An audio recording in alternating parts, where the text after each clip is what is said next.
rápido brief de qué es lo que vamos a ver, por qué no solo ciencia de datos, la línea evolutiva de algunas tendencias, el rol del departamento de Business Intelligence, Analytics y Growth en las organizaciones, técnicas vía infra y supraoperativas de análisis de datos, ejemplos muy básicos de dashboards que no vamos a interactuar con ellos, solamente se los voy a mostrar con un pantallazo para que los discutamos, optimización dinámica con análisis de datos, conclusiones, y vamos a también incluir un pequeño ejemplo de regresión logística para que veamos cómo podemos obtener probabilidad de éxito con ciertas categorías cualitativas de un conjunto de datos obtenido de Kaggle, para que veamos cómo se puede implementar un modelo de probabilidad muy sencillo. Eso al final, pues es algo práctico que vemos aquí en Bedu, ¿no? Cuando trabajamos aquí los profesores, nos importa mucho que se lleven el how to, es decir, en la universidad estamos acostumbrados a escuchar la teoría, pero acá en Bedu lo que queremos es la práctica, ¿no? Este es un webinar, es una plática donde, por favor, si tienen alguna pregunta en la andanza, si tienen alguna interacción que quieran hacer, abrir su micrófono y hablar y debatir, con todo gusto, con todo gusto.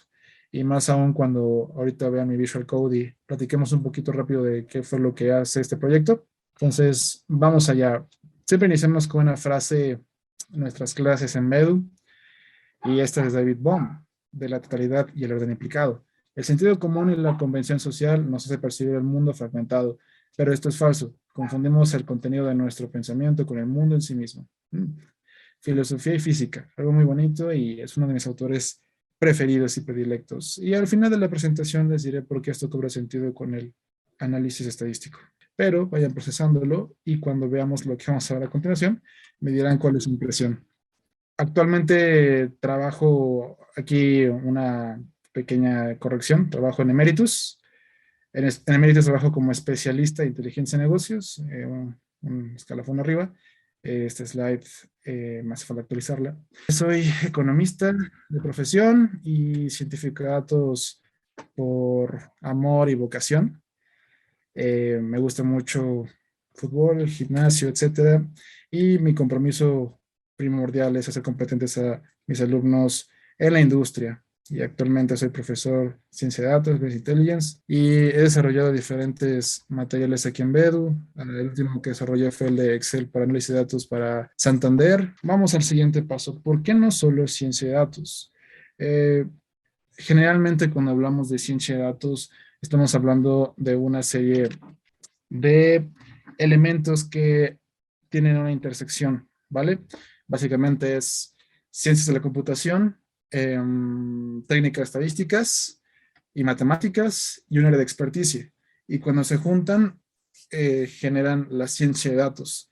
Entonces, en ciencia de datos tratamos de ser pragmáticos. No somos 100% matemáticos ni estadísticos, pero sabemos la parte fáctica y aplicada de los modelos. No somos expertos en la administración de negocios, no tenemos un MBA, bueno, se puede hacer si ustedes quieren, pero no tenemos un MBA, ni somos expertos en modelación quali de negocios, ¿no? Cuando estamos en una rama muy operativa de la empresa. Y tampoco se trata de que seamos computólogos, no tenemos la demostración de ciertos teoremas que hacen funcionar todo el background de matemáticas de una computadora, ¿no? No se trata de eso. Se trata de que implementemos técnicas que reúnan partes de cada uno de esos tres para poder hacer más proficiente a la empresa al final. ¿Y cómo se hace más proficiente? Con análisis de datos, con dashboards, con modelos de predicción, con performance tracking y con insights, por supuesto, que se van haciendo detrás del análisis continuo de estos datos para irle diciendo a los tomadores de decisiones por dónde hay que proseguir. Eso es lo realmente importante. Es importante conocer de dónde estamos partiendo, ¿no? Porque es como un marco metodológico donde partimos desde lo más general hasta lo particular. Siempre hay que empezar definiendo conceptos muy generales. Entonces, algunos componentes de ciencia de datos. Aquí vamos a lo importante de esta presentación. La ciencia de datos no solamente se trata de abrir un Jupyter Notebook y empezar a hacer con Python análisis de datos con pandas y con todas las librerías dedicadas. No, también se pueden anidar productos que se hayan desarrollado en lenguajes de programación, en ambientes de desarrollo web, para que al final tú veas en un dashboard dinámico que pueda desplegarse en Chrome, en Edge, en el navegador que tú quieras, tu celular incluso, y con unas métricas muy sencillas puedas conocer el status quo de un problema. Ese es el punto de los dashboards. Como a través de una serie de métricas, de variables, tú puedes conocer si está en un estado neutro, en un estado de crecimiento, una problemática dada, ¿no? Los más comunes que conocemos son los relevantes y pertinentes a COVID-19, ¿no? Desde el comienzo de la pandemia por allá de 2020, nos ha interesado conocer cómo va evolucionando. Entonces se han utilizado técnicas de ciencia de datos para modelar en tiempo dinámico la pandemia. Uno, mediante técnicas descriptivas, que al final son las más usadas, déjenme decirles, y también con modelos de probabilidad y con modelos de ecuaciones diferenciales, ¿no? Y al final, también esos modelos de ecuaciones diferenciales que están en un backend pueden traernos en un pantallazo como el que están viendo aquí las tasas de infectados y recuperación, ¿no? Hay muchos modelados que pueden correr de forma automática y mostrarte los resultados en un dashboard muy sencillo. Y al final, déjenme decirles que para implementarlo en una empresa, para implementarlo en una organización, vaya, no hace falta que tengas un doctorado en modelación estadística con especialidad en epidemiología. Lo que hace falta es que la persona dedicada se empape de la situación, lea artículos, explore en foros, explore en Stack Overflow incluso, cómo es que eso se modela y cómo lo puedo yo aprovechar. Eso es lo importante. El científico de datos que está trabajando en una organización para poder ofrecerle el máximo desempeño de cómo se demuestra el desempeño de la organización, se hace con base en el estudio continuo. No hay nada de perfección, no hay nada que esté en un tiempo neutral. Todo se obtiene de forma continua. Es decir,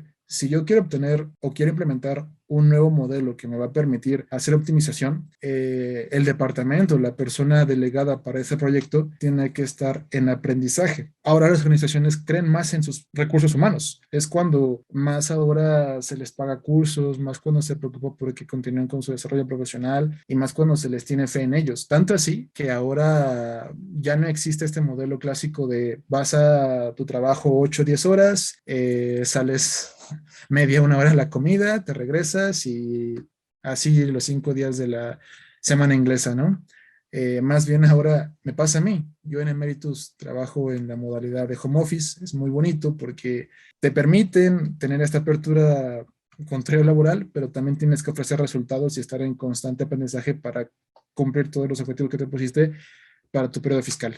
Y esto pasa mucho en las organizaciones que realmente están con este mindset de crecimiento organizacional y de constante expansión, ¿vale?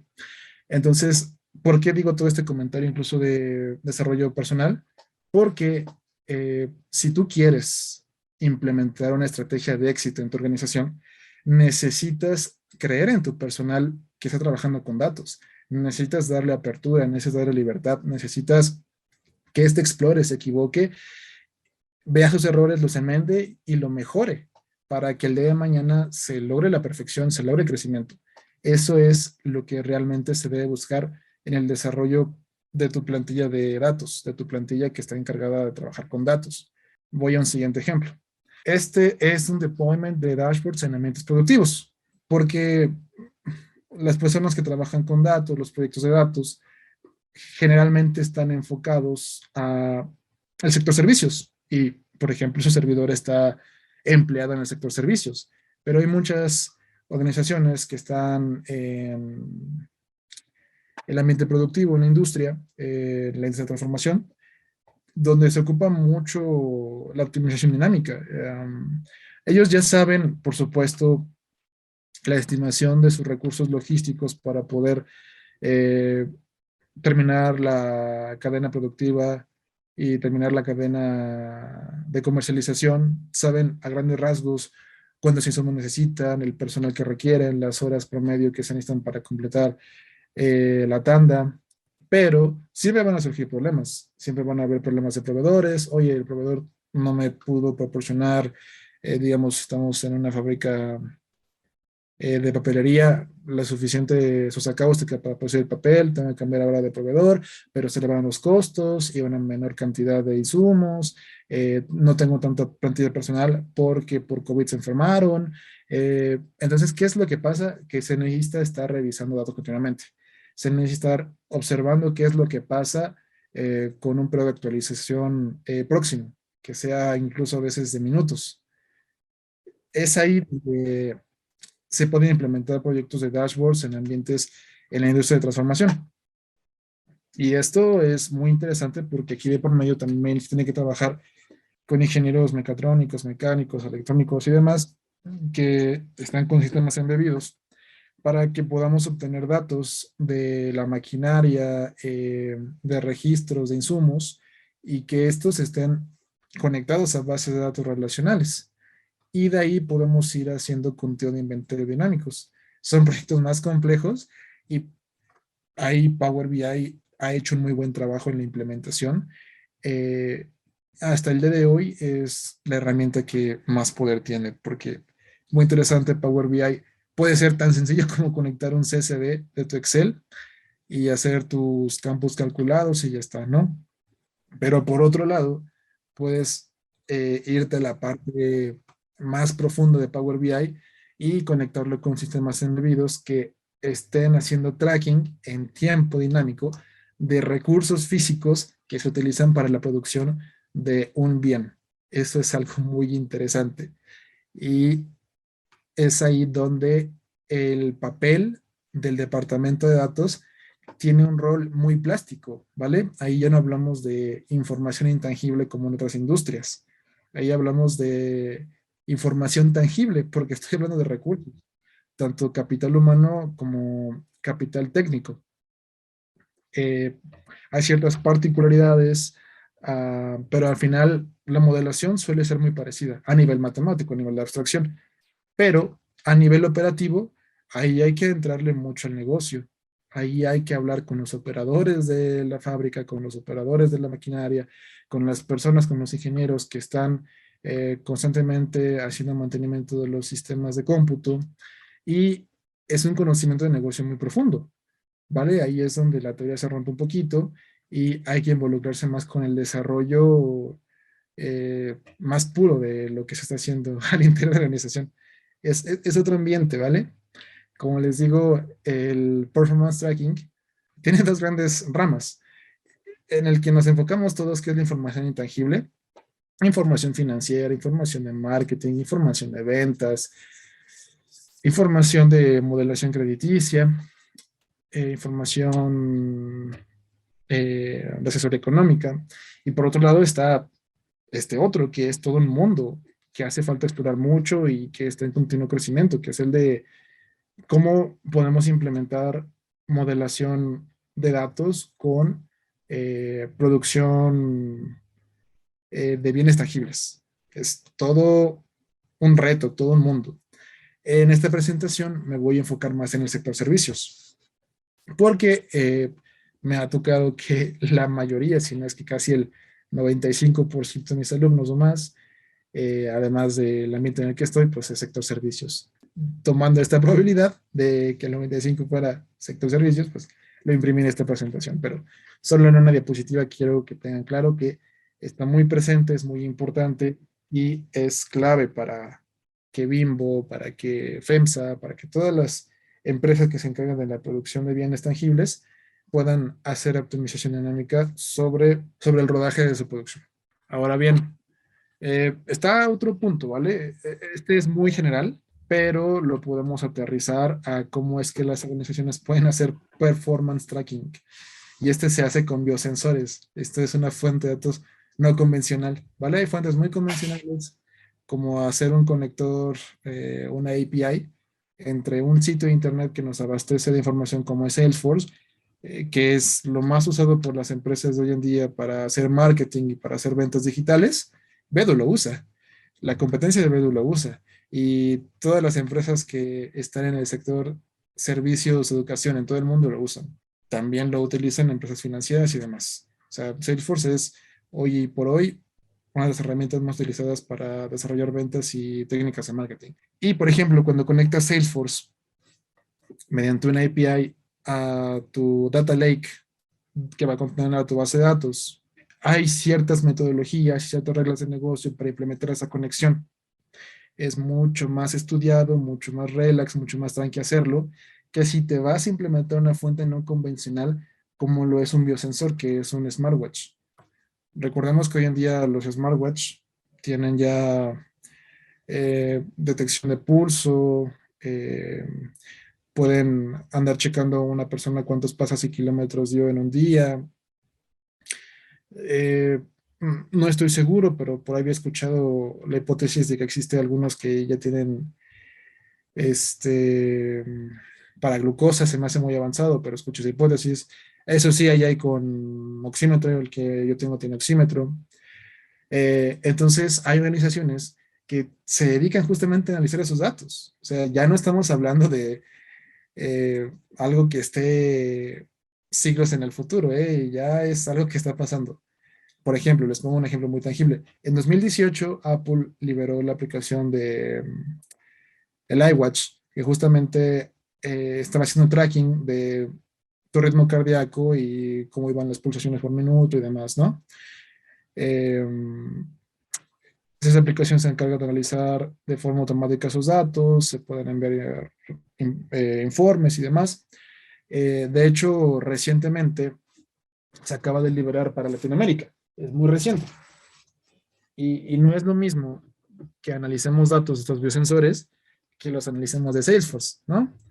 Eh, no es lo mismo que, recuerdo, esto sí lo vi muy recientemente, es una empresa que, bueno, actualmente las que tienen que incorporarse al mercado tienen que ser muy innovadoras para tener éxito. Esta empresa lo que estaba haciendo era traquear tus datos de pasos, lo conectabas de tu smartwatch a la aplicación y la aplicación lo que se encargaba mediante una suscripción que tú tenías que pagar, era como un reto de salud, dependiendo de cuántos pasos y kilómetros dieras a la semana, tú puedes tener acceso a ciertas recompensas. El sistema de recompensa toda la vida que ya conocemos de Internet, pero aplicado con cardio, ¿no? Que podía ir a una suscripción muy básica a Spotify, podía ir eh, a una funda para celular, eh, y así puedes ir creciendo de cuando vas incrementando, ¿no? Pero para poder hacer ese procesamiento y análisis, tienes que recolectar datos de una fuente no convencional.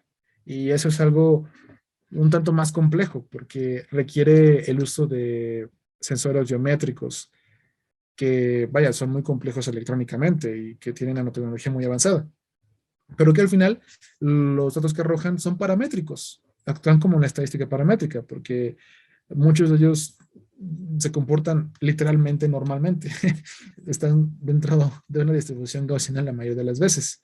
Entonces, aunque sea de datos no convencionales, convencionales, suelen distribuirse normalmente y cuando eso pasa puede hacer estadística de la masa elemental de forma buena, ¿no?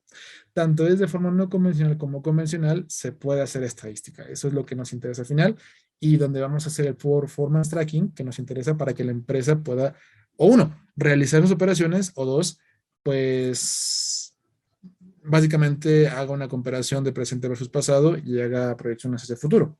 Es reflexión sobre cómo me va, qué estoy haciendo y cómo puedo mejorar. O dos, que ese análisis de datos sea sine qua non para desarrollar tus operaciones como empresa. Son esas dos bifurcaciones, bueno, es una bifurcación, esos caminos, ambos totalmente válidos, pero que puede pasar, ¿no? Data Analytics, datos estructurados en estructurados de diversa fuente. Es aquí cuando llegamos a la parte de merge, de cómo fuentes normales que conocemos toda la vida pueden estar ancladas o relacionadas con fuentes no convencionales. Es algo muy interesante y que se ha estudiado mucho en los últimos años, porque al final se puede hacer muy bien, ¿vale? Hasta hace algunos años, lo más común es que tuvieras datos muy normales de fuentes relacionales y muy entendibles, pero vaya, que en datos pareciera que la complejidad es el pan de cada día y hay proyectos que están utilizando fuentes de obtención dinámica y no convencionales con fuentes incluso hasta no dinámicas y convencionales. Les pongo un ejemplo bastante sencillo. Hay una serie de proyectos muy generales que se conectan a bases de datos estadísticas de las organizaciones que se encargan para hacer conteos del PIB, de nacimientos, muertes, INEGI en el caso de México, eh, donde mediante, por supuesto, la obtención de esta fuente dinámica, se iba extrayendo los datos. Y había un proyecto muy interesante que encontré en Medium, que era un doctor en matemáticas aplicadas, que lo que estaba haciendo era obtener datos en directo de hospitales, donde médicos que hacían el registro del acta de nacimiento, a la vez tenían este convenio con el proyecto de investigación de este doctor, e iban justamente haciendo un llenado en una pequeña computadora con un registro de, nació un bebé con tales características, ¿no? Entonces, esa persona, con base en los datos estadísticos que ya tenía de forma no dinámica, es decir, en tiempo estático, que ya había obtenido de la oficina de estadística, iba haciendo un modelo de probabilidad de cuál era el porcentaje de probabilidad de que ese niño pudiera concluir o no la universidad. Esto es muy interesante porque se ha estudiado mucho el hecho de que nazcas con tales ingresos de la familia, que sea de tal raza, que provenga de tal lugar, que la madre y el padre estén presentes o no estén presentes, de que tengan estudios universitarios. Y con base en eso, esa persona iba haciendo esa modelación dinámica. Nacía el bebé, ya tenía un resultado con base en ese modelo entrenado. Era un modelo de Machine Learning que ya está previamente entrenado y que estaba listo únicamente para mostrar resultados con base en justamente los datos de cada bebé. Ojo aquí, disclaimer, yo soy totalmente de que las personas tengan oportunidad sin distinción de ningún tipo de características a la educación universitaria y al éxito, solamente lo menciono para que entendamos un ejemplo muy particular de cómo se pueden mezclar fuentes no dinámicas y dinámicas, ¿vale? Esto es un proyecto muy estudiado, muy bonito, que tuvo resultados muy buenos para la academia. Entonces, este es uno muy particular y hay bastantes más donde tú ya tienes tus datos en un tiempo n, en un tiempo que ya está congelado, y los vas a combinar con dinámicos nuevos, que al final esto se traduce en Machine Learning. Es decir, ya que tengo datos estructurados que ya están estudiados y que estén implementados en el modelo, yo lo alimento a ese modelo y me dice la probabilidad de éxito. Eso se implementa muy bien en las organizaciones de hoy en día, para hacer marketing, para hacer ventas, para hacer prospección de clientes con vaya persona. Es algo que se ha implementado muy bien en las empresas líderes, ¿vale? Esta página llamada Worldometer, hay documentarios generales. El Worldometer, como tal, no está conectado a la base de datos de todo el mundo, ¿vale? Son modelos con tasas de crecimiento de la población, que ya en un tiempo N se va viendo la tasa de cambio cuando cambia hora por hora, de celulosa a por minuto por segundo, y se va haciendo el crecimiento dinámico de la población, ¿vale? Esto es algo muy que se puede implementar muy bien con ayuda de desarrollo web y que nos muestra datos de forma dinámica. Entonces, uno, que estén conectados a fuentes 100% ciertas y que ya estén probadas, que un dato sea válido porque se creó hace un segundo y se te muestra en el dashboard, o la segunda es que se haga mediante modelación de tasas de cambio, que se puede hacer muy fácil con cálculo o ecuaciones diferenciales. Es bastante sencillo hacerlo.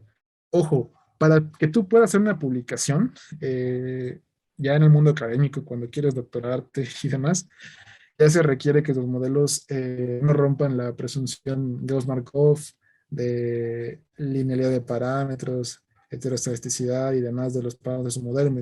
Pueden ser un modelo de regresión lineal, logística, además. Y hay que estudiar que estos parámetros no se rompan, y hay que hacer que la prueba de Irving-Watson, que la inflación de la varianza y demás, ¿no? Ojo, aquí cuando trabajamos con empresa, no hacemos eso, honestamente, porque resulta costoso a largo plazo por tiempo. Si somos rigurosos con nuestros modelos, no rompan presunciones, no resulta práctico. Entonces, se va a hacer tanto pequeños como grandes, ¿vale? La modelación estadística es universal, pero no me voy a preparar no tener ni preparar mucho para eso porque esto es enfocado en el empresarial, pero es importante mencionar. Y el siguiente es respecto a grandes datos. Aquí es cuando nos topamos con datos no estructurados de mayor manera.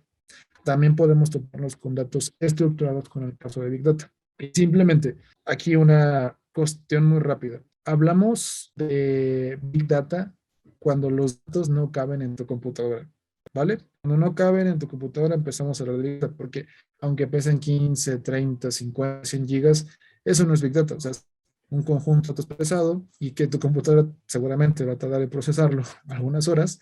Eso no es Big Data, ¿vale? Hablamos de clusters y de datos que tienen que ser contenidos en servidores muy grandes y que tienen un poder de almacenamiento y de procesamiento mucho más grande. Porque solamente imagínense, actualmente los discos duros de computadoras no son muy grandes. Ya la mayoría tienen SSD. Antes uno o dos y les encantaba incluir los montos de terabytes, pero estudios básicos dije, realmente las personas no usan tanto almacenamiento, ya todo está en la nube. Mejor reducimos el almacenamiento y aumentamos la calidad con la velocidad a través del SSD. E incluso otras computadoras me encuentran buenas con 128 gigas de SSD y son muy rápidas y te sirven excelente porque todo está en tu OneDrive y en tu Drive de Google y demás, ¿no? Pero esas computadoras con un SSD pequeño, hasta esas, tienen que tener cierto poder de procesamiento, ¿vale? Y ya son procesadores con procesos de nanómetros de 4 milímetros que ya tienen un poder realmente bueno, incluso para las que son de entrada, como un i3 o un Ryzen 3, ¿no? Imagínense, si para 120 gigas ya tenemos un poder de procesamiento respetable, o imagínense cuando tenemos unos 50, 100 terabytes, eh, cuando tenemos ya petabytes, el poder de procesamiento tiene que ser mucho mayor, esa capacidad de almacenamiento. Y hay reglas empíricas muy sencillas que dicen básicamente que por cada unidad de almacenamiento que tienes, este tiene que ser el procesamiento unas 3 4 veces más grande, ¿no? Imagínense, ¿no? Cuando ya hablamos de Big Data, esta regla no es tan lineal. Incluso decimos que por cada unidad de almacenamiento tiene que ser 5 6 7 8 veces más grande. Entonces, imagínense el poder de procesamiento que se necesita. Y sí, hay científicos de datos. Y yo tengo un amigo que trabaja en Amazon.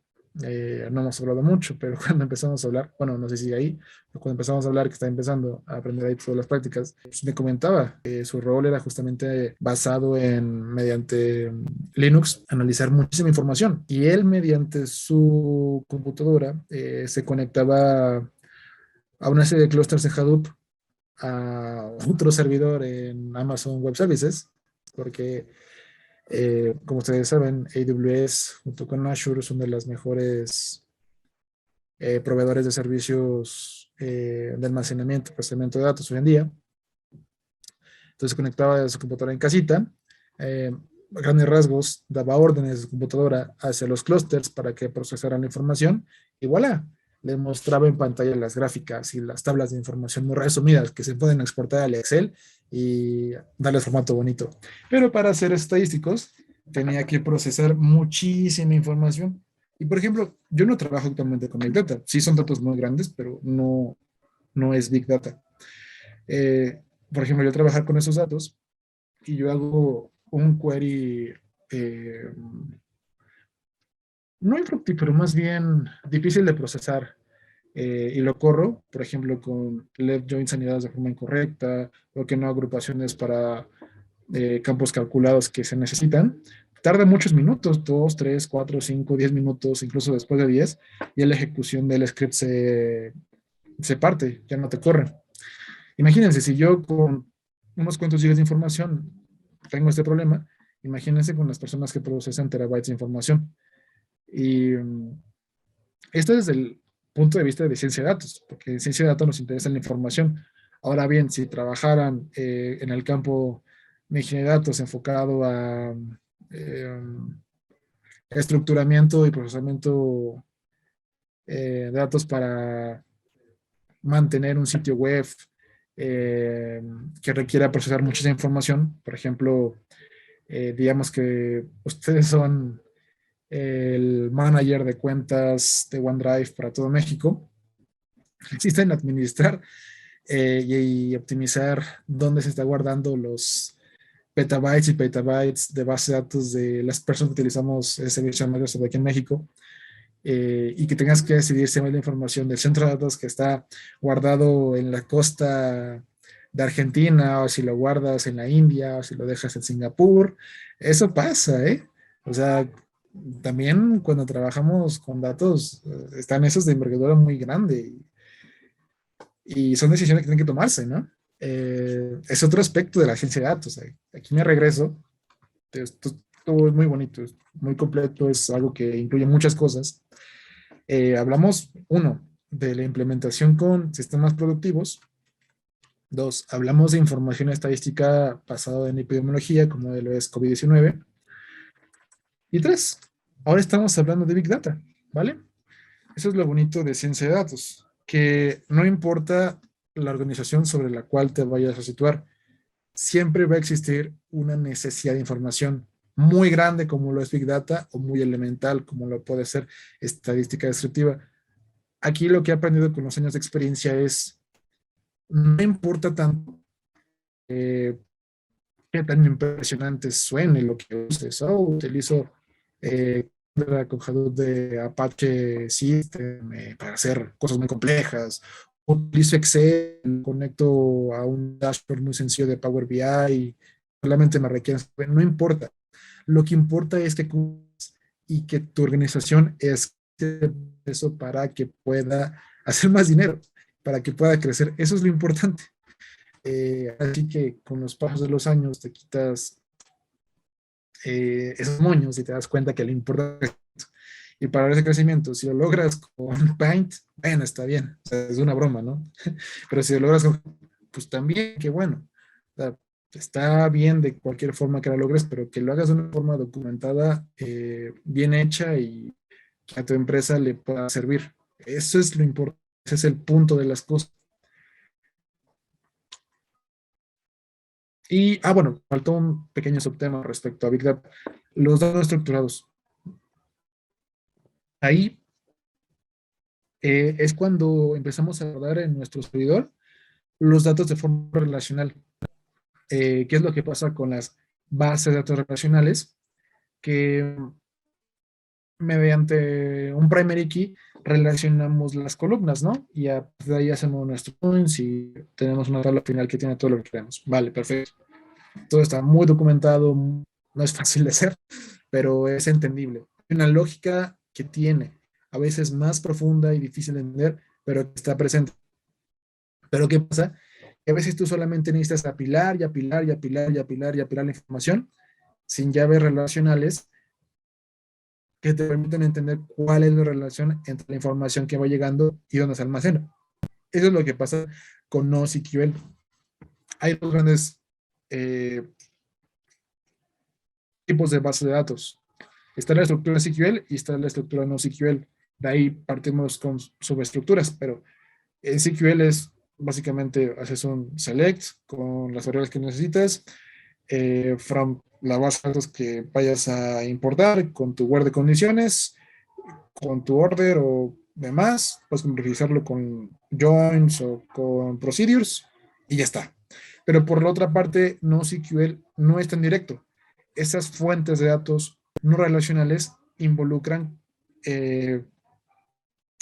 uno, si vas a guardarlo en un formato no relacional, es porque realmente no va a ser tan posible. Les pongo un ejemplo muy sencillo. Un ejemplo de dato no convencional es cuando salimos del mundo tabular, cuando ya no usamos tablas, cuando empezamos a utilizar de por medio eh, archivos de sonido, cuando empezamos a utilizar textualmente CSVs, pero para minaje de texto, que ya no incluye números ni métricas, incluso imágenes, ¿no? Hay que apilar, nada más seccionar con grupos de archivos, y una vez que los apilas y los etiquetas, llegas para después analizarlos. De ahí sacas, bueno, voy al clúster, agrupación de este grupo de imágenes, eh, de este grupo de canciones, de este grupo de texto, y empiezo a hacer mi análisis. Les pongo un ejemplo muy sencillo. Lo que se hace, por ejemplo, en Spotify o YouTube Music. La forma más sencilla de hacer recomendaciones es etiquetas, ¿no? Ah, bueno, esta persona se nota que escucha mucho Juan Gabriel. Ah, le recomiendo canciones, eh, no sé, de Luis Miguel, porque es un género similar, ¿no? Canciones de boleros. Bueno, ya está, tiene etiqueta, la traigo y se la pongo al usuario. Pero hay una forma más compleja, que es analizar las canciones, e incluso tiene un modelo Spotify que se ha hecho muy famoso, de analizar los bits por minuto, eh, cuál es la estructura de sonido y musical de la canción, para encontrar justamente canciones que tengan estructuras similares y traérselas al usuario, ya más por encima que el género. Entonces, es ahí cuando nos interesa datos no estructurados, ¿vale? Para hacer análisis que realmente son necesarios para la operación más pura de la empresa. Y los datos relacionales, cuando hablamos de SQL, como les dije, tienes tus tablas, tienes tus primary keys, es cuando tenemos tablas muy sencillas eh, financieras, de marketing, de clientes. Ya es todo el mundo más tabular, un poquito más sencillo de verlo, pero que se complejiza con el paso del tiempo, cuando se van haciendo actualizaciones. Los ingenieros detrás del mantenimiento de la base de datos van complejizando las relaciones que hay entre cada tabla, ¿no? Pero ya sea una u otra, no es mejor que relacionales que no relacionales, no es mejor no estructuradas. Realmente depende de cuál sea la necesidad de negocio y a qué atienda el uso de ese tipo de datos, ¿vale? A veces solamente necesitaremos relacionales, olvídense de las no estructuradas, no hay que complicarse la vida. Si el lugar donde estamos trabajando, la empresa que está operando, necesita únicamente de tablas, relacionales. Pero si por otro lado estás trabajando en un proyecto de ingeniería que involucre procesamiento de emociones a través de texto, que involucre procesamiento de imágenes y sonidos, bueno, ahí se necesitan algoritmos más complejos que analicen datos no estructurados. Ahí no hay cómo relacionar los archivos, solo es una fuente donde apilas y apilas y apilas los documentos y en un momento dado los quieres usar. Imagínense el caso de una computadora que tenga un disco duro muy grande, donde quieren guardar muchas canciones para después reconectarlas, cosa que todos hemos hecho en algún momento de nuestra vida. Solo que con sistemas de datos no estructurados sino relacionales, no SQL, lo que hacemos es hacer muchas carpetas que tengan grupos de archivos similares y por supuesto que son terabytes y terabytes de información. Con estos sistemas de información podemos acceder rápido a los grupos de archivos, ¿vale? Eso es lo que está pasando con fuentes de datos no estructurados. Eso es lo que pasa. Y bueno, aquí pasamos a una línea evolutiva. Ya hablamos de algunos tipos de dashboards, hablamos de un tipo de implementación, hablamos de qué tipos de fuentes de datos pueden existir para una empresa, los relacionales y no relacionales, ya está. Pero esto es una plática B2B. Necesitamos hablar de cómo se implementa dentro de la organización. Y aquí es donde llegamos a los departamentos de inteligencia empresarial, inteligencia de negocios, o como se conoce de forma unívoca en inglés, de Business Intelligence. Los equipos de BI son personas que están dedicadas a la organización y comprometidas con el perfeccionamiento de las estadísticas y que puedan hacer insights y puedan hacer productos que le ayuden al resto de la organización a crecer, para que traigan, estén en marketing, más leads, para estar en ventas, encuentren estrategias que puedan realmente concretar una venta, eh, si están en el lado de finanzas, que puedan hacer modelación financiera en tiempo dinámico, ¿no? Porque ahora me ha tocado tener aquí en vez de alumnos que son contadores, que les interesa aprender estas herramientas para que pasen, por ejemplo, de un estado de resultados, de un Excel formulado, a un dashboard, ¿no? Que ahí les permita, conforme van actualizando las cifras financieras, a ver de forma dinámica estados financiero. O sea, Lo que se entrega a la autoridad fiscal, bueno, eso ya es en tiempo estático, no puedes dejarlo en dashboard. Lo que le entregas a los inversores es en tiempo estático y muy bien hecho, hay normación financiera, claro. Eh, Estoy muy seguro que aquí va a haber contadores y financieros y ellos te van a dejar mentir. Hay formas bien estructuradas y bien documentadas de cómo hacer finanzas, por supuesto, pero si estás trabajando dentro de una organización, se agradece mucho que se pueda saber antes de que salga ese estado financiero a la semana o al mes, la información de forma dinámica y que una vez que tienes dónde está el punto que hay que resolver, lo puedas aterrizar antes de que se escape más dinero. Eso es lo que pasa con la modelación dinámica. Y es algo muy bonito, muy, muy bonito que déjenme decirles que los departamentos de inteligencia de negocios son como plastilina. Les digo, ciencia de datos como plastilina. Puede tomar una tendencia o una forma muy distinta si está, por ejemplo, en educación, a que si esté en servicios de marketing, que si esté en servicios de tecnología, que si esté en un sistema de producción. Es muy diferente cómo se va a comportar. Y por eso es que los departamentos de inteligencia de negocios van a ser muy adaptables, van a requerir diferentes perfiles. Y es por eso, hay un artículo de este autor, Daniel Bauman, me parece. eh, Él escribe que el científico de datos y el especialista de inteligencia de negocios más en específico, ya no va a ser como tal un ingeniero en ciencia de datos o un actuario o un alguien que se espera que trabaje con datos, ¿no? Sino que va a ser la persona que, no sé, ingeniero industrial, el biólogo, la persona con el perfil de experticia dedicado, que tiene técnicas de modelación que le permite implementar esa serie de modelaciones estadísticas dentro de su organización. Eso es lo interesante, que él da a ver que dependiendo de cuál sea la empresa y cuál sea su giro, va a hacer que varíe mucho este departamento. Y personas con el mismo puesto, especialista o analista de inteligencia de negocios, tienen diferente formación y diferentes certificaciones dependiendo en qué organización estén. Es algo que se da muy en día, ¿vale? Y de hecho, no es que licenciado o maestro en inteligencia de negocios, sí hay. Por ejemplo, el TEC de Monterrey también una licenciatura muy buena en inteligencia de negocios.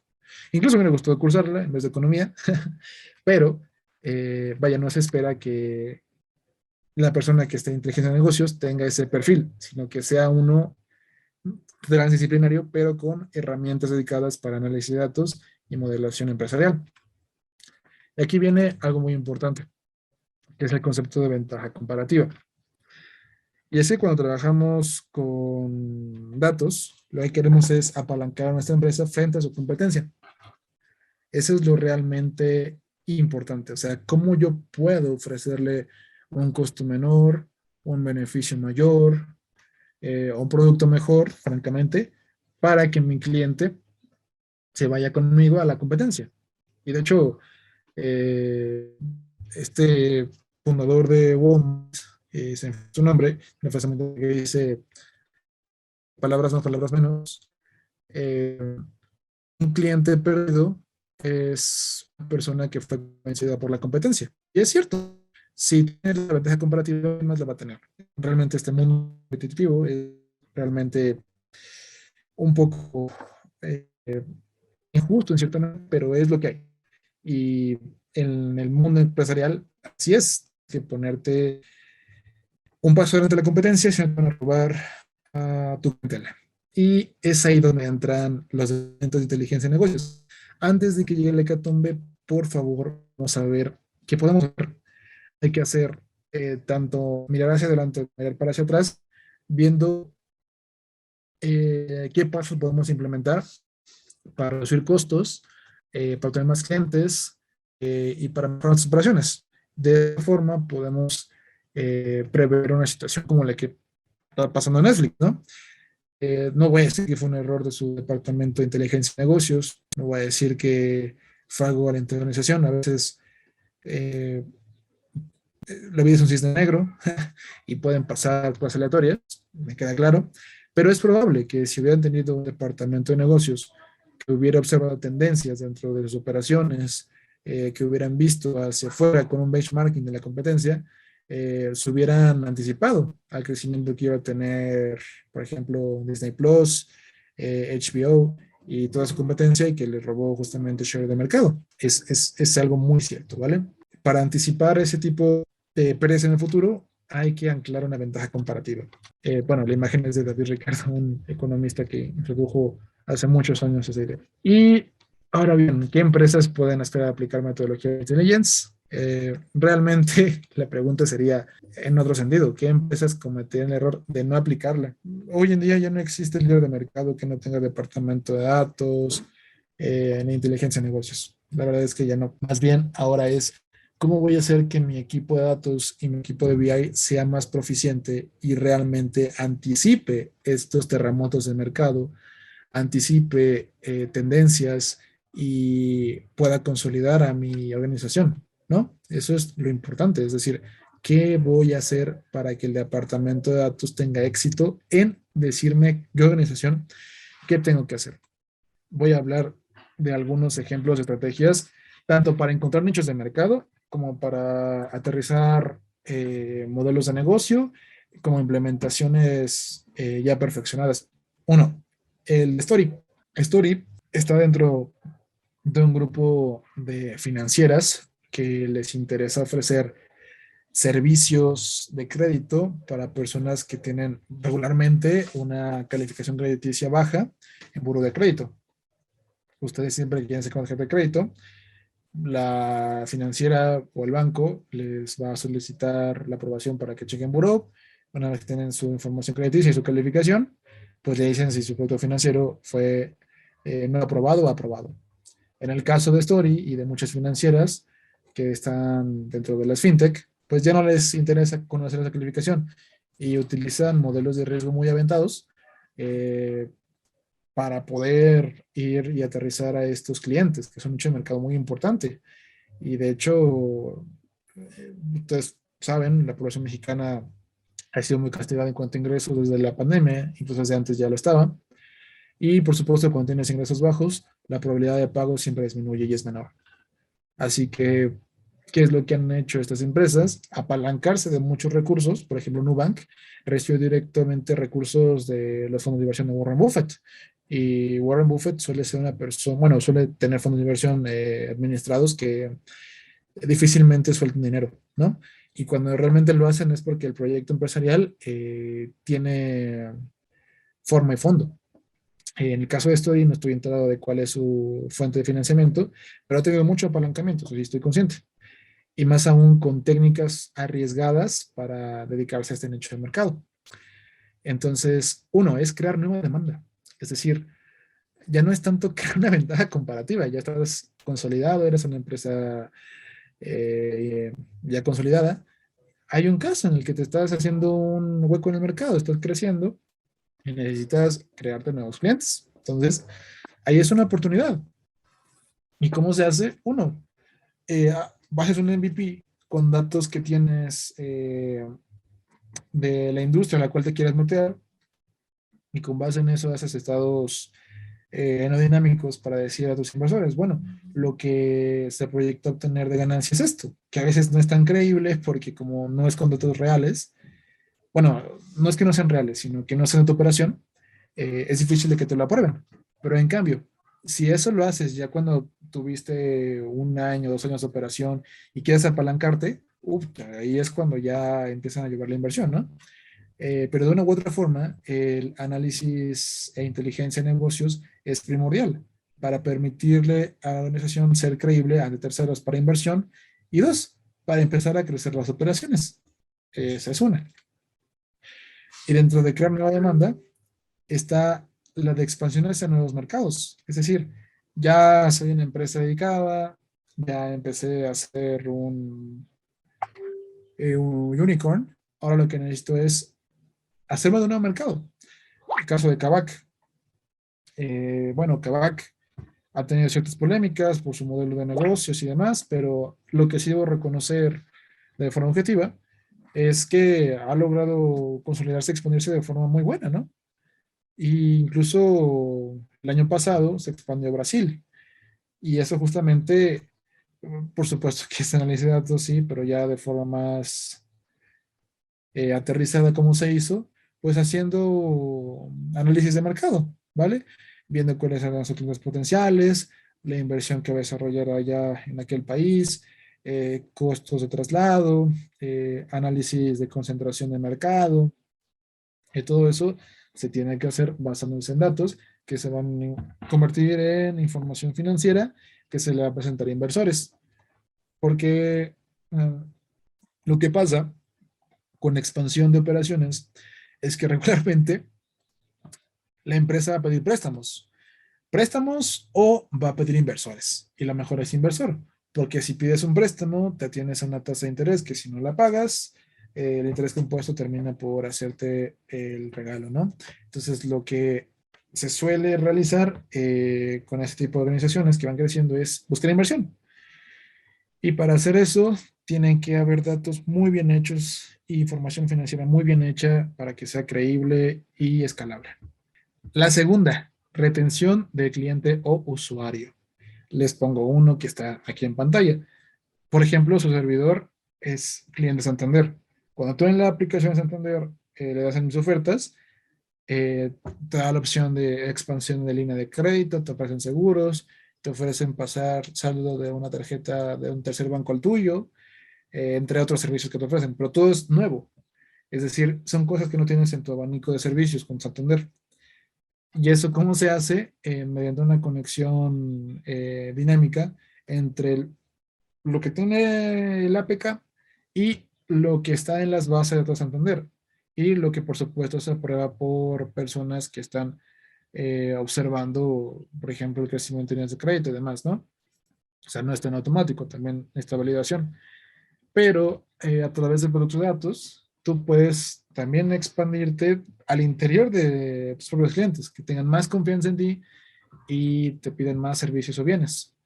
Entonces, ahí ya requiere, por supuesto, que el trabajo de los especialistas de inteligencia de negocios, claro que sí, pero también se ancla con el trabajo de desarrolladores, ¿no?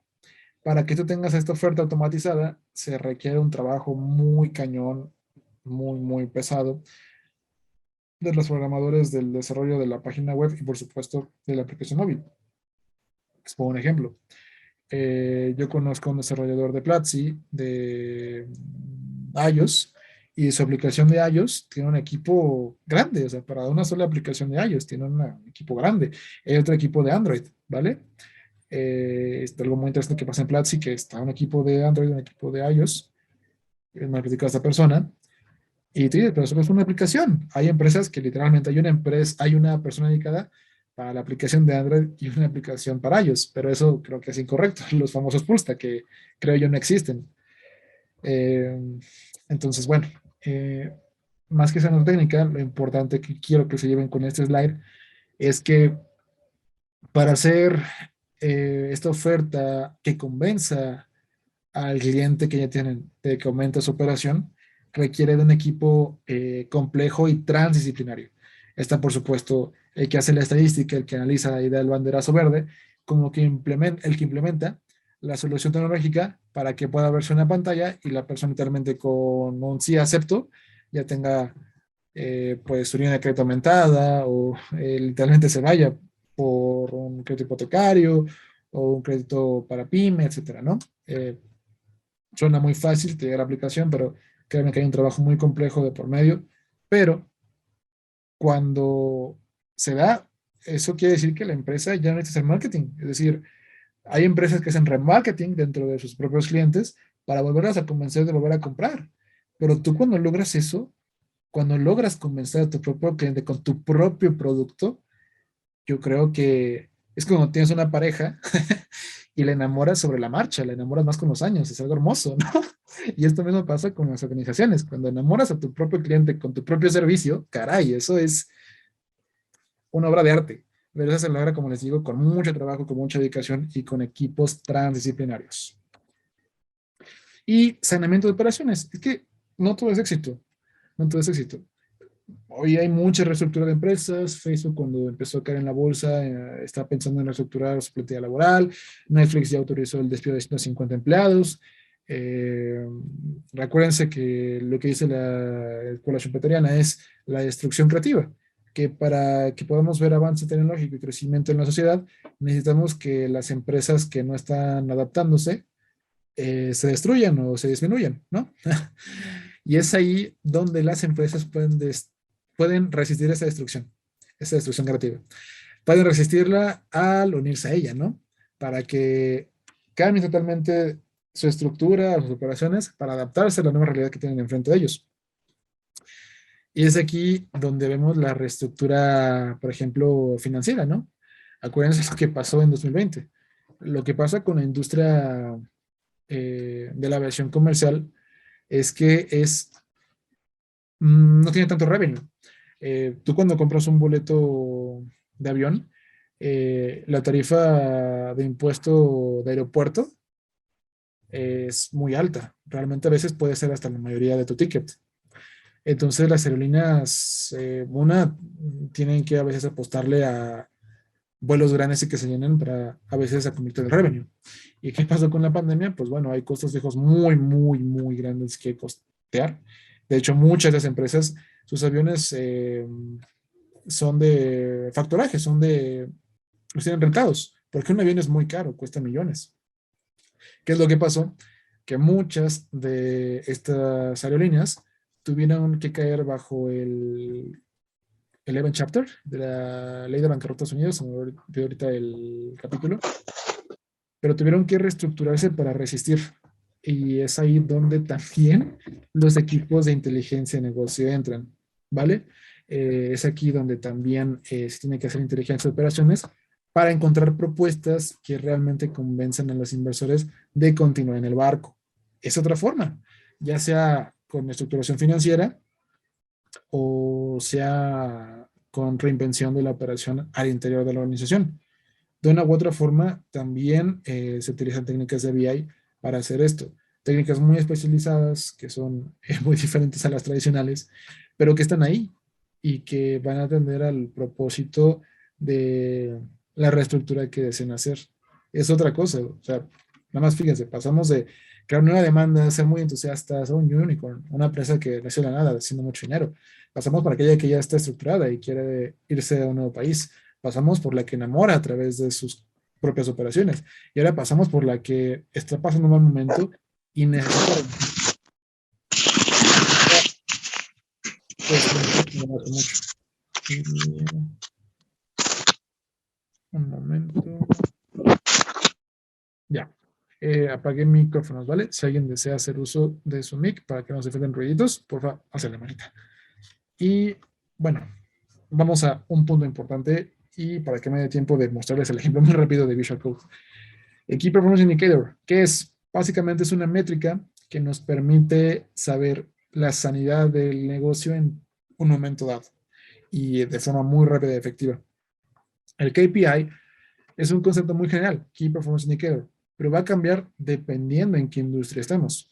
Por ejemplo, vamos a ver una empresa que está trabajando del lado de finanzas, va a ser muy diferente a lo que manejaremos, por ejemplo, del lado de aerolíneas. Eh, y ahí es cuando empezamos a contar clientes por 100, clientes por millón, costos de operación unificados, pero van a variar mucho. Es decir, hay fórmulas muy generales para conceptualizar ciertos KPIs, pero dependiendo de la industria, dependiendo de los impuestos, dependiendo de la operación intrínseca y muy particular de cada empresa, va a cambiar muchísimo entre cada una. Bueno, ese es un ejercicio muy rápido, pero dado el tiempo que tenemos, vamos a saltarlo para que no sea tiempo para que vean ahorita un ejemplo rápido en código. Entonces, ¿cómo las empresas cuidan sus operaciones? Pues lo hacen a través de KPIs y su traqueo dinámico. Eh, Eso es algo que ya no se duda. Trabaje donde trabaje la empresa, en la industria en la que sea, siempre hay indicadores que te van a permitir saber, ¿estamos bien? ¿Estamos mal? Regreso al caso de Netflix que todos conocemos. El más sencillo, número de suscriptores. Es un KPI muy básico. ¿Cuántas personas son mis clientes, mis suscriptores? ¿No? que si número de contenido, catálogo y demás, no. Básicamente con ese KPI yo puedo conocer de forma rápida la sanidad del negocio. Si tengo muchos suscriptores, quiere decir que he tenido cierto éxito comercial. Claro que hay de por medio que hay suscriptores que se van al mes, a los 3 meses, unos que duran años y que nunca dejan de pagar, que tienen tarjeta inicializada, como otros que solamente tienen el mes de prueba, ¿no? Pero me dice de forma rápida, vamos bien, vamos mal, ¿no? Vamos a hablar de ejemplos más particulares. Empresas biotecnológicas y farmacéutica. Aquí es más complejo y requiere de conocimientos más específicos. Uno, seguimiento de síntomas secundarios. Para saber si un medicamento tiene éxito o no, hay que saber qué le está causando a la gente. Y antes de eso hay muchas pruebas que tienen que hacer las farmacéuticas. COFEPRIS, en este caso México, tiene que aprobar el medicamento y revisarlo y demás, ¿no? Y aunque se acepte, pues vean lo que pasó con medicamentos como ranitidina, que se demostró que tiene correlación con el desarrollo de cáncer y se quitó del mercado. Esto es de operación. Pero por supuesto que hay algo llamado economía farmacológica. Dentro de economía farmacológica hay indicadores económico-farmacéuticos que te permiten saber tanto la cuestión de operación como la cuestión de farmacológica, de el efecto que está teniendo en las personas que toman ese medicamento, ¿no? Es un mix de ambas. Y tenemos el de streaming, por otro lado, tres muy rápidos. Bueno, y que me faltó.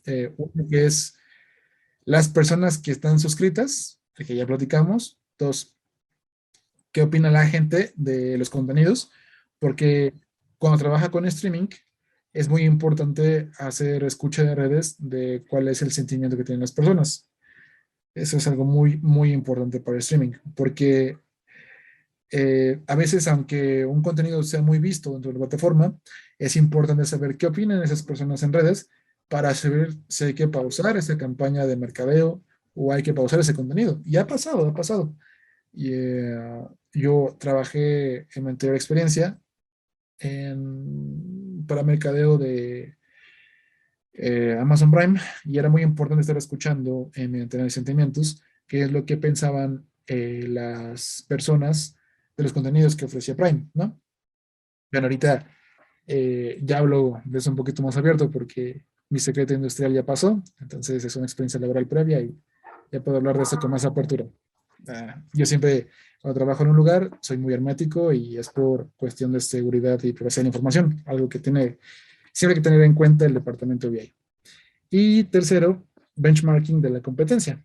Cómo se mueve los suscriptores respecto a eh, una segunda fuente de streaming. Y si eso están desplazándose en la misma. Y es algo que es muy, muy sencillo. Por ejemplo, lo que estamos viendo actualmente en tendencia es Netflix, se pasaron a HBO, se pasaron a Disney Plus, a Star Plus, ¿no? Y eso me permite ver rápidamente tener ese mercado. En instituciones financieras, específicamente lo que más interesa de este lado es el riesgo.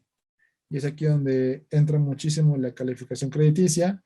La calificación crediticia, hay varios modelos de credit scoring. Dependiendo de cuál utilices y en qué variables te bases, pues podrá ser más solemne o agresivo a la forma de calificar a una persona con ciertos ingresos, con cierta edad, con cierta ocupación. De hecho, las instituciones financieras tienen que compartir su modelo de calificación crediticia con las autoridades para saber si están haciendo una cierta cuestión de simulación de hacer caer en impago a la gente a propósito o están siendo responsables. Y bueno, por supuesto que si tienen un producto financiero en el mercado, es porque recibieron la aprobación, ¿no? Pero hay ciertos modelos un poquito más arriesgados. Les pongo un ejemplo. No voy a hablar de empresas, voy a hablar de formas en particular. Hay modelos que se basan más en la edad, dicen unos modelos. Si tienes una edad más holgada a los 30, 40 años, es más probable que puedas pagar porque se prevé que esas personas tengan una carrera profesional más consolidada, ¿no? En cambio, los que son más jóvenes van iniciando y lo más probable es que no te paguen. Hay otras clásicas que se basan en ingresos, ¿no? Si tengo un ingreso más grande, por supuesto que te voy a ofrecer más crédito. Y el más famoso, el que está basado en el historial, que tiene mucho peso el tiempo, ¿no? Aunque ganes muy bien, pero pides tu primera tarjeta, lo más seguro es que se basa en ese modelo, que te la rechacen porque nunca has pedido un préstamo. Hay varias formas de conceptualizarlo. Y dependiendo de eso, la institución financiera te acepta el crédito y va variando su tasa de impago. Por ejemplo, American Express es una de las instituciones financieras que menos impago tienen. Y es que su perfil es muy de altos ingresos y de mucha educación financiera. No voy a decir uno en particular, pero hay otros que atienden a nichos de mercado más nacientes que tienen una tasa de impago mucho más grande porque están atendiendo a un sector de la población que tiene menores ingresos, que se encuentran en deciles más bajos de la tasa de ingresos. Entonces, el impago mismo es un KPI, ¿vale? Eh, Dependiendo de la organización en la que se sitúen, puede complejizarse el KPI, porque fíjense cómo hemos venido evolucionando. Pasamos por uno muy sencillo como qué es lo que opina la gente, que básicamente se puede hacer como una tokenización de una escala de 1 al 5. De hecho, los algoritmos básicos te tokenizan mediante palabras la intensidad de la emoción que está en el tweet o está en el comentario, ¿no? Entonces, se hace un promedio muy básico de qué opina la gente, con una tokenización que va del 1 al 5 al 10, etcétera, ¿no? Conceptos más farmacoeconómicos que ven tanto la aplicación a la persona y sus efectos y qué beneficio está teniendo económicamente la empresa, hasta incluso unos muy financieros, ¿vale? Que no estoy viendo de aquí por medio ningún tipo de cuestión de medicamentos ni de redes sociales, sino básicamente es dinero. Depende de qué empresa yo esté, va a cambiar el Key Performance Indicator. Y es ahí donde llegamos al punto más importante de esta conferencia. Esos números, de forma muy rápida, me permiten saber qué tan bien o qué tan mal estoy, ¿no? Es como, por ejemplo, si voy haciendo un promedio de las entregas que voy teniendo en una materia, digamos, yo ya sé antes de que llegue el fin de semestre si voy a aprobar o reprobar por mi promedio que llevo hasta ese momento, o el promedio de los exámenes parciales, ya cuando llego el último, ¿sabes qué? Ya pasé, ¿sabes qué? Ya reprobé, ¿no? O incluso lo que pasa en el día profesional de fútbol. El Real Madrid ya sabía desde antes de este último partido donde ya se proclamó campeón, ya sabía que iba a ser campeón y que estaba a bastante diferencia de Barcelona y del resto de equipos, Sevilla y demás, ¿no? Ya sabía que matemáticamente era campeón, pero por supuesto que Barcelona ya sabía que matemáticamente no era campeón. Pasa lo mismo acá. Tú ya sabes matemáticamente si vas ganando o vas perdiendo, ¿no? No importa en qué segmento o qué empresa te encuentres. Tú ya puedes ir con un de forma dinámica, pones Key Performance Indicator o ese grupo de Key Performance Indicators, si vas bien, vas mal o vas neutro. Hay unos muy elementales, un grupo de KPIs que te dicen la sanidad general de la empresa, o incluso hay unas que necesitan de un grupo específico y correlacionado de los mismos para que te puedan decir cómo se encuentra la organización. Hay también, por supuesto, dinámicas para la administración pública. Eso sin duda alguna pasa. Pero déjenme decirles que en Latinoamérica no son muy bien aplicadas por el tema de pasivos laborales, sindicatos y corrupción. Pero bueno, está la gestión basada en resultados y presupuesto base cero, optimización del presupuesto público basado en necesidades sectoriales y, por supuesto, ver a las paraestatales como si fueran desprivados, ¿no? Que vean el lucro antes que el bien social, lo cual es un poco más crudo de decir, pero hay empresas que lo han implementado de esta forma y han tenido un gran éxito. El caso más tangible es el de Petrobras, ¿no? Que creció y se expandió por el resto del mundo y antes que ver el óptimo social, vio el empresarial y creció mucho. Entonces, dependiendo de cómo sea la tendencia que tenga la empresa al mirar sus operaciones, pero hablando del sector público, va a cambiar su implementación, ¿no? Entonces, como nos enfocamos en quién ve generalmente al sector privado, no traje ejemplos del sector público. Y ahora a continuación les voy a presentar un ejemplo muy sencillo pero práctico de un modelo de probabilidad, ¿vale? Hay muchas formas de hacer inteligencia en negocios, hay muchas formas que pudiera demostrarles una implementación básica, pero quise traerles algo que se puede aprender aquí en Bedu y que es muy acertijo, ¿vale? Cuando desarrollas un algoritmo de esta clase, necesitas buscar una respuesta a una pregunta de negocio. A través de este pequeño problema se encuentra dicho tema. Miren, lo que les estoy compartiendo en este momento básicamente es un pequeño conjunto de datos que no son reales ni obtenidos de ninguna empresa sin su consentimiento, muy importante decirlo. Pueden que los datos por hoy en día son datos públicos que ustedes pueden acceder en cualquier momento de Kaggle, que tienen de por medio el click-through rates. Este click-through rate es una variable de clase booleana, donde 0 es un fracaso y 1 es un éxito. Fíjense, por ejemplo, estos 7 leads, estos 7 clientes potenciales, con estas características dadas, el tiempo que invirtió en el sitio, su edad, su ingreso, su tiempo de uso diario en Internet, el tópico de interés del anuncio, la ciudad de la persona, el sexo, 1 para masculino, 0 para femenino, su país y una variable de tiempo. Esta la vamos a omitir porque no tiene valor para mí. Y por último, la variable booleana que nos indica si la persona hizo clic en el anuncio. A través de esos datos vamos a desarrollar un modelo de probabilidad, pero como les dije, los científicos de datos somos más pragmáticos, ¿vale? Acuérdense que todo problema puede conceptualizarse de tal forma que se haga muy complejo, muy complejo, y se lo pongo así de sencillo. El problema más de los más antiguos en matemáticas, que han estudiado los matemáticos, es cuál es el mejor nudo de aguja de un zapato. Eso los pongo. Es un problema muy estudiado en matemáticas, ¿vale? Y que es muy complejo y que incluye demostraciones y que al día de hoy sigue en debate. Imagínense, un problema tan sencillo como ese, se ha complicado. Pero también está otra parte, que un problema complejo lo abstraigas también, lo resuelve una solución muy sencilla. Y es lo que vamos a ver a continuación. Al final, los modelos de probabilidad pueden ser muy complejos, con probabilidad condicionada bastante complejizada, pero aquí en ciencia de datos, como nos interesa resolver problemas y hacerlo en tiempos cortos para que la empresa la pueda lograr lo más antes posible, es lo que digo, se implementa de una forma sencilla, se va explorando eh, su escalabilidad y por supuesto que su veracidad mediante pruebas estadísticas muy rápidas. Entonces, lo que nos interesa con el problema de negocio, en este pequeño ejemplo, es estudiar cuál va a ser la probabilidad de éxito dadas sus características de país, de su sexo, de su ciudad, del tópico o título del anuncio, tiempo de internet, del ingreso, de su edad y del tiempo invertido en el sitio. Entonces, yo aquí en el Visual Code de mi computadora implementé un código bastante sencillo, que es un IPYNB.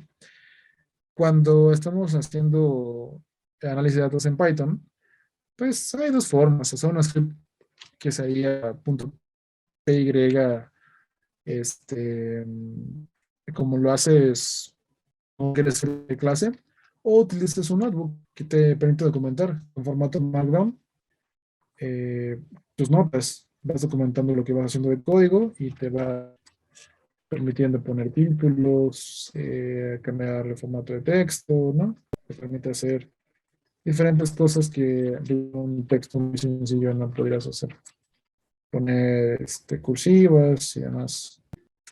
Lo primero que tengo que hacer es cargar es un archivo de texto donde tengo mis numéricos separado por comas y básicamente voy a usar pandas, ¿vale? Esta es la librería para procesar los datos en Python. Entonces, una vez que tengo pandas y tengo mi código de datos y lo guardé dentro de una variable que va a ser data, yo puedo hacer un print de cuáles son las primeras observaciones de mi conjunto de datos. Es lo mismo que viene en Excel. El tiempo invertido, edad, ingresos, tiempo de internet, ciudad y demás, ¿no? Veo cuáles son los valores nulos, función anidada, un data is null sumado dentro de un print, edad no tiene, ingreso no tiene, ciudad no tiene, ninguno tiene. Ahora veo las columnas, su número resumido, dentro de una lista de Python. Y el siguiente punto es empezar a guardar mis variables dentro del conjunto de variables dependientes e independiente. Acuérdense que en estadística regularmente guardamos la variable dependiente en mi variable y las variables, bueno, la variable, las variables independientes dentro de mi variable x. Entonces, aquí en la variable x, con un data iloc, empiezo a situarme sobre las columnas que yo quiero empezar a utilizar. Y para eso me voy a situar dentro de las filas y columnas, ¿no? Acuérdense que en Python y en R siempre utilizamos el formato fila, columna, fila, columna, fila, columna. De esta forma puedo conceptualizar lo que estoy trabajando. Entonces, aquí en este caso, yo estoy utilizando todas las filas con la columna primera hasta la sexta. Acuérdense que en Python iniciamos con el número 0, que vendría equivaliendo a daily time spent, no es que empiece en otra variable. O sea, el 0 equivale a 1 en Python. Empiezo desde daily time spent on site, age, area income, daily internet usage, a topic line, city, email. Y de ahí me voy a la variable y. Y aquí fíjense, no estoy utilizando los puntitos, sino que únicamente me estoy yendo a click on add, que sería la última variable. Para eso yo ya sé que es la que corresponde a la décima o novena, porque si empiezo con desde el 0, el 9 será mi 10. Por eso estoy ubicándome sobre todas las filas, coma, la columna 9. Y de esta forma, fíjense, yo ya puedo observar que en mi variable y tengo 0, 0, 0, 1, 1, 0, 0, 1, y variable booleana.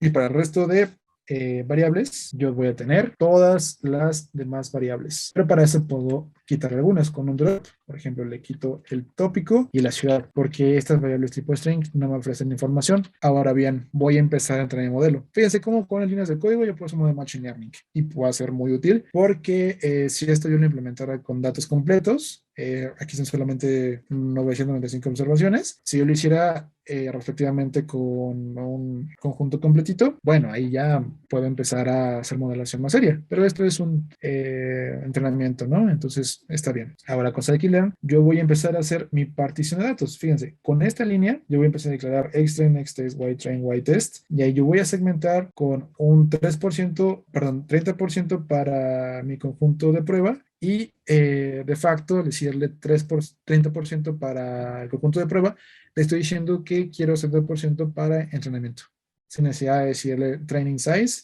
igual to 0.7 igual a 70%. Aquí ya de facto me lo está reconociendo, ¿no? Es una obviedad.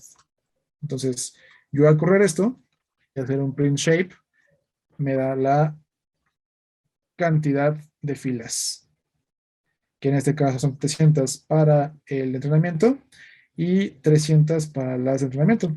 300 de 1000, ¿cuánto es? 70%. 300 de 1000, 30%. Ya está. ¿Hasta aquí alguna pregunta? ¿Alguna pregunta que tengan hasta aquí? Y ahora el siguiente paso es hacer una regresión logística. A través de esta regresión logística, lo que yo quiero es predecir la tasa de clics de los usuarios con estas condiciones particulares. Ojo, yo puedo empezar a segmentar por tipo, o bueno, por niveles de ingresos, puedo segmentar por el tiempo que tenemos en el anuncio o el tiempo en internet, para hacer grupos de los que pasan de 0 a 100 minutos, de 101 a 200 minutos, de 201 a 300 minutos, pero lo que yo quiero es una tasa de probabilidad lisa y llana. Eso es lo que quiero por ahora para no complejizar el problema. Fíjense, es que ya tengo el conjunto de entrenamiento y el conjunto de prueba. Lo que voy a hacer a continuación es correr el modelo y a través de scikit-learn, yo lo cargué, from scikit-learn model selection import train test splits, pero ahora cargo otra librería que es linear model. Yo voy a importar de ella logistic regression en una variable que va a ser LR, voy a guardar mi regresión logística y voy a empezar a correr. le hago un ajuste de conjunto de entrenamiento para X, que son las variables independientes, y Y, que es la dependiente, que es la booleana que me dice si hay o no clic en el anuncio, y eso me va a hacer una predicción con el conjunto de prueba, el 30%, que son las 300 filas, y hacerles el cuento muy largo. Ahora yo puedo empezar a hacer el conto de probabilidad para cada una de las filas que componen en el X-test. Acuérdense, como 300 constantes, y aquí me pueden a imprimir la probabilidad. Entonces, como pueden darse cuenta, eh, la probabilidad es muy pequeña. Este es un número periódico, y si lo leen, tienen que recorrer el punto, ¿vale? Estas son pequeñas y son para cada uno de mis respectivos personas, respectivos leads. Pero lo que quiero no es tanto la probabilidad por cada uno de ellos, me interesa la tasa resumida.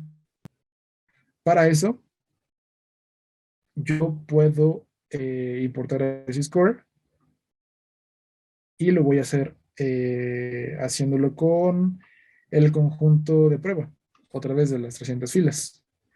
Una vez que yo hago una funcionalidad de accuracy score, eh, mi conjunto de datos de prueba me da que la probabilidad de éxito es del 87%. Por último, también se puede hacer una prueba de One Score, que es una métrica de testeo para los modelos de Machine Learning. Y por último, conclusiones muy rápidas de esta modelación. Uno, no requerimos mucho poder de cómputo. Esto se puede correr fácilmente en una computadora que tenga una generación de procesador con al menos unos 2 o 4 hilos, y que tenga unos 8 GB de RAM. Con eso lo pueden correr. Dos, no necesitan hacer, al menos en este momento, uso de una base funcional. Con un extracto de la misma se puede correr. Y tres, con un script muy rápido, ustedes pueden obtener la probabilidad de éxito muy resumida, con variables muy acotadas. Son unas 10 variables, de las cuales tiramos unas 2, nos quedamos con 8, y a través de ellas ustedes pueden hacer una predicción de la probabilidad de éxito de que le den clic en ese anuncio. Y como pueden darse cuenta, si ustedes van a la suma de las personas que hicieron respectivamente clic en el grupo de anuncios que tienen en pantalla, obtienen una suma de 500. Es decir, de las 1000 personas que estuvieron en este grupo de estudio, tuvimos una mitad de éxito. Pero de ese grupo de control existen variables condicionadas a las cuales se ancle el éxito de este modelo, las cuales pueden estar correlacionadas con que tengan mayores ingresos, mayor tiempo gastado en el sitio, o una edad menor o mayor. Es por eso que la tasa de éxito no va a ser 50%, ¿vale? El, la probabilidad de éxito de darle el filter rate va a cambiar con este modelo de Machine Learning. No es una probabilidad lisa y llana, ¿vale? Estos modelos de probabilidad, en específico cuando usamos regresión logística, eh, no estamos haciendo probabilidad básica de hacer un quebrado ya, como se suele conceptualizar, la probabilidad más sencilla, sino que tenemos un modelo anidado que, depende de las variables que yo estoy utilizando, va a incrementar o decrementar esa probabilidad. Y otra acotación de este ejemplo es que, bueno, ahorita lo vemos muy rápido, nada más tenemos pocos minutos para esta presentación, pero como ustedes vieron, esto es muy sencillo. O sea, uno, yo importé pandas, cargué mi cuadro de datos, hice un resumen de cuántos valores no los tenemos, vi qué columnas teníamos, ubiqué con cuáles iban a ser mis regresores y la variable a proyectar. Entré en el modelo en Una, dos, tres, cuatro, cinco líneas. Si excluimos el importaje de scikit-learn, en 5 líneas yo empecé a dividir mis datos entre eh, prueba y testing. Y fíjense, en una, dos, 3 líneas yo corrí el modelo. Y con una línea más, yo vi su probabilidad de éxito. Ahora bien, hay también otra cuestión aquí de por medio. Y lo que sucede acá es que eso se va complejizando, ¿vale? Hay que segmentar datos, hay que correrlo con la temporalidad dedicada. No todo es tan fácil. A veces para obtener este cuadrito de datos que ven aquí, hay que hacer mucho trabajo de ingeniería de datos. O sea, por más sencillo que se ve este Excel, créanme que cuando tenemos que hacer obtención de datos no relacionales y relacionales, y conjuntarlos en un data lake, se requiere mucho trabajo de backend de ingeniería de datos. Entonces, a veces hay que hacer vistas dedicadas en nuestro servidor para traer esa tabla, hay que segmentarlo por fechas, poner condiciones de líneas de operación, pero cuando lo resumimos y tenemos información correcta, a veces incluso la implementación del modelo no es tan difícil. Y cuando sabemos Python, esto se hace mucho más sencillo. Les digo, es un ejemplo muy particular, muy aterrizado, pero que se escala. Claro, más complejo, un poquito más líneas de código, pero que en esencia es eso, ¿vale? Esa es la cuestión de la ciencia de datos y la programación, que hay que perderle el miedo, hay que tener en cuenta que todas las organizaciones que están trabajando al paralelo de la nuestra ya lo están implementando.